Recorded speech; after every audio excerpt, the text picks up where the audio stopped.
Hello everyone, আসসালামু আলাইকুম। আমি রাকিব খান।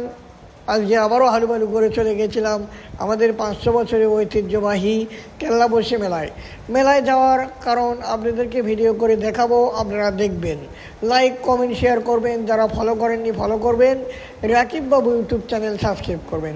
দেখতে দেখতেই কিন্তু আমাদের সামনেই রেখে দেওয়া হয়েছে একটি সার্কাস। এই সার্কাসটি কিন্তু বসবে এই পাশেই, এই জমির ভেতরে যে পাশে ধান কাটা হচ্ছে। এই যে দেখতে পাচ্ছেন, প্রথম একটি সার্কাস দিয়ে শুরু করলাম। সামনে কিন্তু আরও দুটি সার্কাস আছে, আপনাদেরকে পুরো মেলায় ঘুরিয়ে দেখাবো মেলাতে এ পর্যন্ত কী কী এসেছে। যেহেতু আগামী রবিবার থেকেই আমাদের 500 বছরের ঐতিহ্যবাহী কেল্লাবশী মেলা শুরু হয়ে যাবে। এই যে দেখতে পাচ্ছেন, সামনে কিন্তু মোটর সাইকেল খেলার প্যান্ডেল রেখে দিয়েছে। হাতের বাঁ পাশেই কিন্তু দেখতে পাচ্ছেন দুটি সার্কাস রেখে দিয়েছে।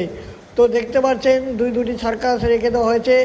আর এখানে কিন্তু এই যে আপনাদেরকে জুমিং করে দেখানো হচ্ছে মাজার, এই মাজার উপলক্ষে মেলা হয়ে থাকে।